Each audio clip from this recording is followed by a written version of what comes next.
Mantis sapane wong lam yakbal ora nampa sapa man rukhsata wa ing rukhsah Allah. Orang yang tidak nerima rukhsahnya Allah Ta'ala. Jadi orang wajib-wajib dilakoni terus kadang-kadang mergo dadi identitas isin ninggal. Kalau wong biasa puasa Senin Kamis saking terkenal puasa Senin Kamis sampai muka napa isin. Iku dosane kok Gunung Arafah. Wis hadis iki apa lho engko wis ra puasa Senin Kamis. Jadi ala kenapa ora puasa Senin Kamis nampa rukhsah pengiran niku ora nampa jenenge gak nglakoni. Karena mengkono iku ali ngatasi mamal ismi sing dosa apa mislu jibali Arafah iku kaya gunung Arafah. Jadi pangeran yo aneh sing apik to. Jadi misale ana wong maca Quran kok yakin ra di sepuro iku dianggap ngenyek Quran. Wong wukuf ning Arafah kok nyangka dosane ra di sepuro dianggap ngenyek pangeran. Mane ana wong wali iku mergo ndablek. Dene wong ndablek ra wali iku goblok-gobloke wong. Jadi ke daftar wali lewat jalur napa? Ndablek. Tapi potongannya ya tetap ra wali, jenenge serabakan. Dadi wali niku gampang. Dadi dene kok ora dadi wali wis bejane wong. Engko tak terangno carane dadi wali sing gampang-gampang ae. Nek mbok bar Ramadan tak deloke wis masuk ta urung. Nah ora tak sidangno kok.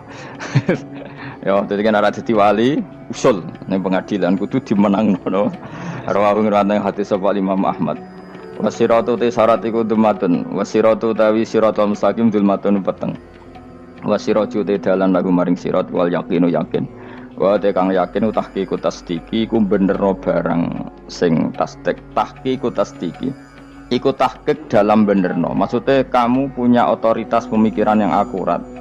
Kanggo benerno bil ghaibi lan barang ghaib.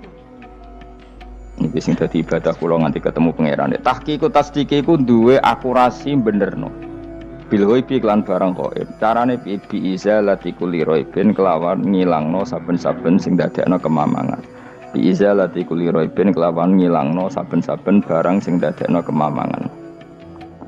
Pun kula baleni nggih saking awal wal maqalatur rabi'ah kula terangno ya. An-Nabi Bakrin Siddiq radhiyallahu anhu dawe az-zulumatu khamsun. Dawe Abu Bakar kegelapan itu ada 5. Mergo Abu Bakar wong saleh, nek kegelapan yo luwih akeh. Dadi ora pati apal nek jumlahe akeh ora pati apal. Roe muk pira? 5. Nah, zaman akhir ora terima 5 ribuan napa? Ribuan. Nomor 1 hubud dunya. Seneng dunya. Seneng dunya macam-macam, seneng pangkat, seneng apa saja yang tidak mengantarkan ke akhirat. Iku darani napa? Dunya atau apa saja yang murahan iku darani dunya.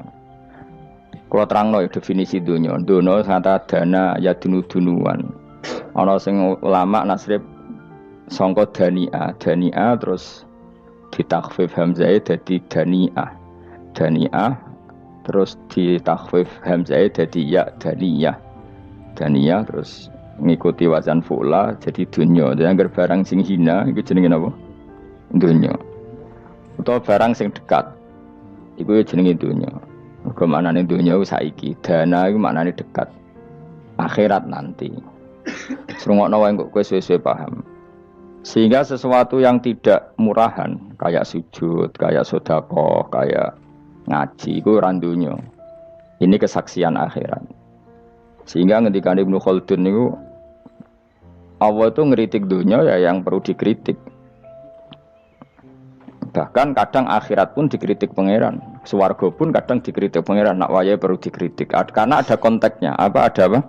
Konteksnya. Misalnya begini, saya punya kitab namanya Khilyatul Auliya atau Baqatul Asfiya. Saya sampai sekarang belajar kitab itu terus. Ini sekitar 14 jilid. Ini kitab indukan Ihya. Saya berkali-kali ngomong di mana-mana.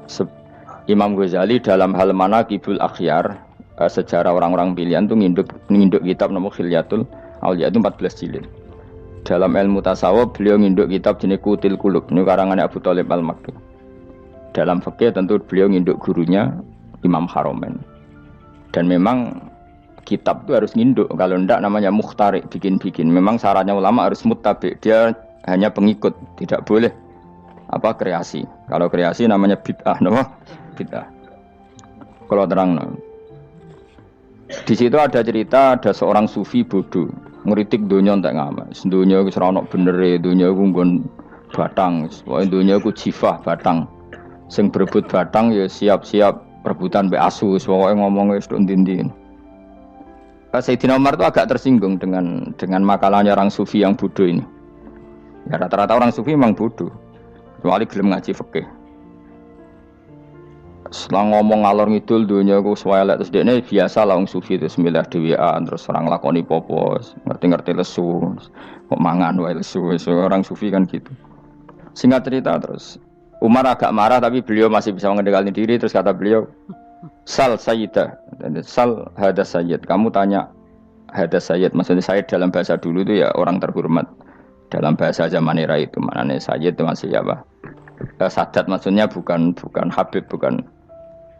Kalau dalam bahasa Arab dulu itu memang kalau habib itu dzurriyyah Nabi, kalau sayyid Sadatus Sufiyah itu belum pasti maknanya apa?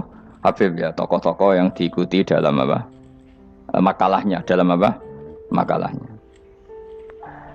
Terus kata Ubay bin Ka'ab, dan ini menurut saya benar sekali dan kamu harus mengikuti Ubay bin Ka'ab. Dia adalah termasuk 6 sahabat yang dipuji Nabi min ahlil Quran apa? Yang dipuji Nabi min ahlil apa? Quran. Kata Ubay bin Ka'ab, lalu Anda masuk surga karena apa? Lalu Anda masuk neraka karena apa? Lalu Anda dapat ridho Allah karena apa? Kamu itu bisa masuk surga lihadidar karena kenangan di rumah ini, maksudnya karena dunia ini.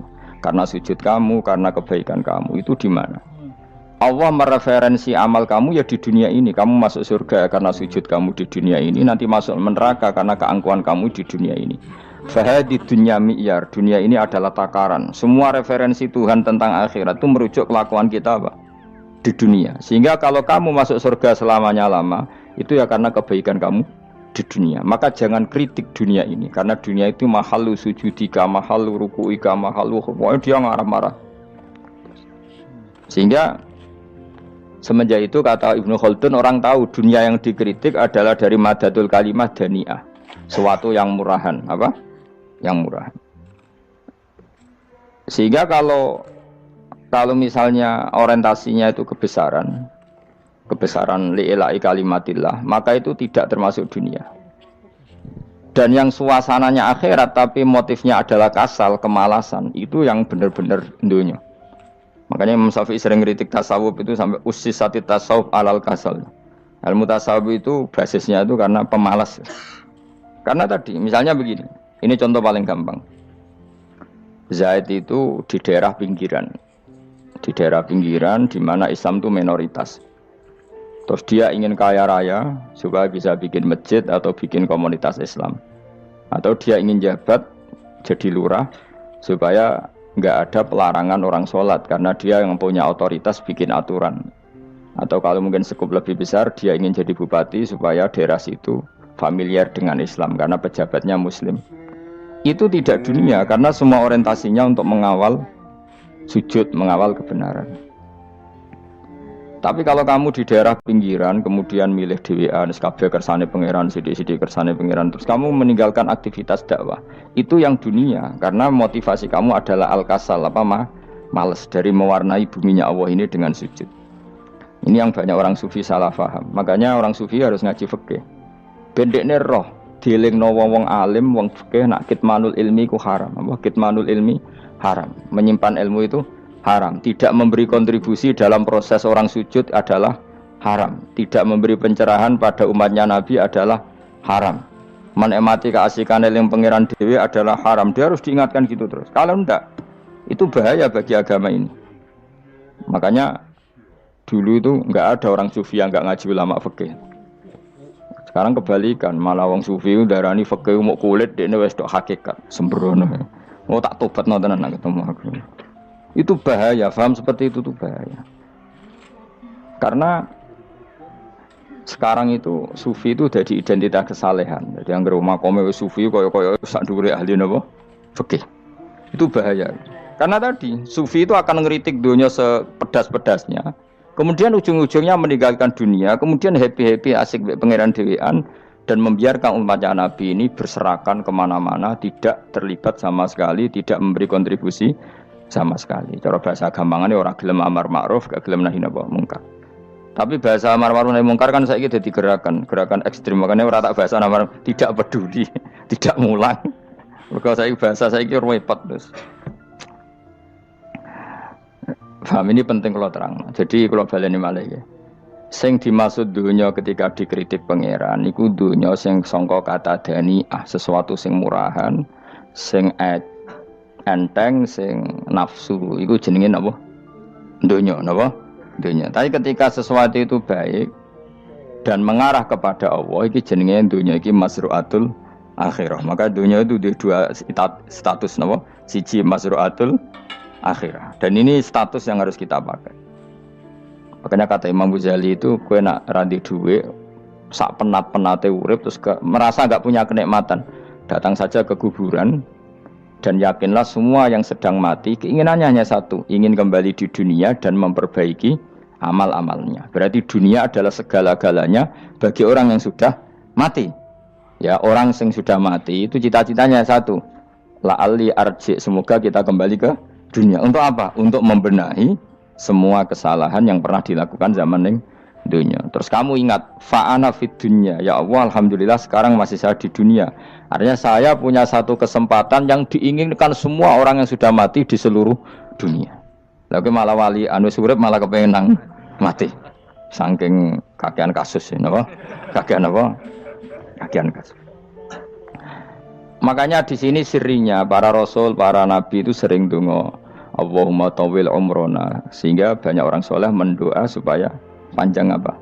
Umur. Itu karena pas itu yang hadir adalah dunia dengan makna masruatul akhirah. Tapi ada juga wali dan nabi kadang-kadang donga, ya Allah, jika sebaiknya saya mati, mati saja. Itu ketika tergambar dunia yang sudah murahan, yang sudah arogan, yang sudah tidak jelas. Maka dunia ini punya dua status sekaligus. Jika prospek bagi Anda untuk masruatul akhirah, maka nikmati senikmat-nikmatnya. Tapi jika bagi Anda ini sudah menjadi ladang maksiat apa-apa, maka jadikan dunia ini tempat tobat. Karena akhirat itu enggak ada apa-apanya dibanding dunia. Jadi akhirat itu hanya mereferensi dunia, apa? Mereferensi dunia. Ini penting kula aturno. Kadang-kadang sufi ku menyen goblok ora iso ngaji. Dia nganggep dunia mbek akhirat itu penting akhirat, tapi cara maknaninya salah. Lho kowe nganti ning akhirat mlebu swarga itu karena apa coba? Amal zaman di mana? Di dunia. Berarti penting mana dunia sama akhirat? Penting dunia karena akhirat mau efek, apa? Efek dunia ini yang pokok. Apa dunia ini yang pokok.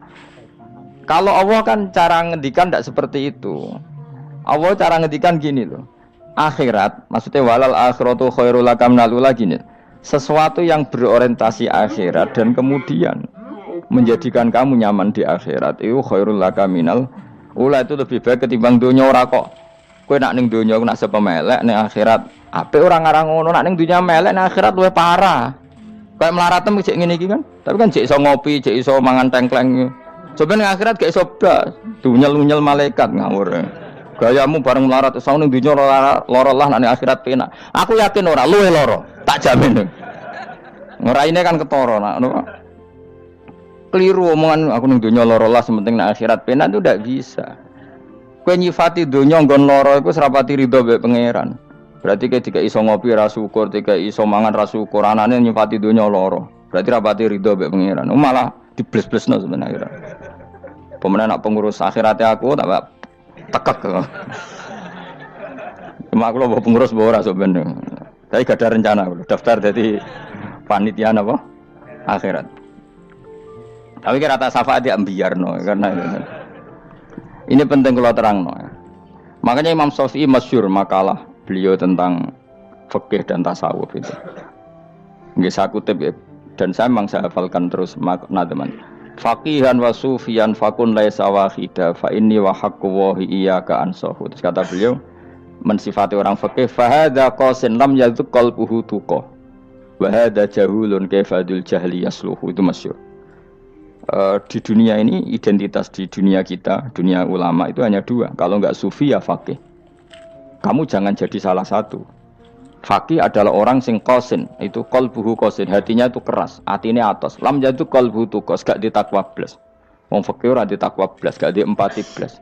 Tapi orang sufi itu wahada jauh ini malah geblek blas, malah parah meneh. Sing sitok atas atine sitok geblek dari Imam Syafi'i itu. Kena protes berarti Imam Syafi'i aja protes aku. Kenapa begitu? Misalnya gini orang fikih. Kalau bapak nyontohkan tuh gini. Orang fikih itu punya aturan. Misalnya kalau ruko tidak begini nggak sah. Sujud kalau nggak begini nggak sah. Sholat kalau tidak begini nggak sah. Oke, aturan itu baik. Tapi punya keangkuhan berpikir. Misalnya ada orang desa terbelakang, misalnya di pedalaman Gunung Kidul, Kulon Progo. Ada orang yang ditobatkan orang-orang sufi. Orang sufi itu ya sing rodok goblok-goblok itu, misalnya nobatkan. Enak wae wong fikir melok nobatno tapi tahu-tahu bilang ini sholatnya nggak sah, rukuknya nggak sah, Fatihahnya nggak sah. Jare sing sufi, wah semane nobatno ora iso sholat apa ora disahno. Si sufi ya goblok pisan. Ketika ngawal si ajudannya tadi sholat, nggak dikawal. Sehingga banyak aliran di Jawa sholat ala kali Joko ya ono Fatihah mau meneng tok. Sitok sujud tok. Jadi ini sitok atas hati ini orang gelem bina tapi muni rasa. Sitok goblok ora tahu nerusno pembinaan. Akhirnya ya mandek ning satu kesalahan dan diwaris ya bergenerasi-generasi. Makanya kata Imam Syafi'i itu sitok goblok, sitok atas hati ini. Jadi kamu jangan jadi salah satu itu. Makanya kamu aman karena kamu tidak sufi ya tidak fakih. Makanya nggak masuk nggak masuk yang dikritik Imam Syafi'i. Kamu sufi ya ndak, fakih ya ndak. Makanya kalau Imam Syafi'i ngeritik itu, tapi alhamdulillah saya ndak dua-duanya. Ya ndak sufi, ndak fakih. Karena orang sufi itu kalau ditelusuri itu memang kesalahannya terlalu banyak. Kecuali dia mau ngaji fikih. Kenapa? Kecuali dia mau ngaji fikih. Kayak tadi misalnya, sampai Imam Syafi'i zaman itu duka yang menghentikan usisat tasawuf alal kasal. Ilmu tasawuf itu dibina itu berdasar kemalasan. Loh, saya punya teman sufi banyak. Saya ini kiai loh. Punya teman sufi banyak. Tekon nggon kula, Gus, donya wis rusak, sementing sakniki wis ngatah-ngatahno istighfar. Memangnya kita bisa diistighfari pangeran, di sepuro pangeran ketika kamu orang alim ndak mulang? Memangnya kowe iso di sepuro pangeran ketika kowe sugih ra zakat? Memangnya kowe iso di sepuro pangeran wis kere ra nyapu masjid teko Jumatan, bareng rokoke diusep-usep ning pojok masjid bar mulai. Enak wae. Ana keran coplok wis dibarno. Memangnya kamu bisa jadi orang miskin seperti itu kemudian dimaafkan Allah? Ndak bisa. Kamu harus terlibat dalam proses sholat. Wis kere ya urun gawe keran, misale ra ngono urun masjid ya nyapu-nyapu, sing sugih urun dhuwit, sing alim urun mulang. Kok enak? Dunia bangga rusak terus kabeh dhewean. Menengi sampean ke dhewean neraka ra tak baturi ya ngono. Ndak bisa, sufi seperti itu ndak bisa, tuh kriminal. Malah Imam Syafi'i dalam satu makalah kowe esuk tasawuf, awan wis rondok ngene. Saking ekstrimnya beliau. Nah, kenapa Imam Ghazali muji orang sufi? Kitab-kitab Risalah Kusyarah muji orang sufi itu sufi-sufi yang koyo kowe. Sufi-sufi yang belajar fikih, napa? Sufi-sufi yang masih mau belajar fikih. Kok enak? Jadi sufi itu maknanya sidik-sidik. Zaman wis rusak itu tidak seperti itu. Nak rusak ya amanat pengiran kon melok dandani.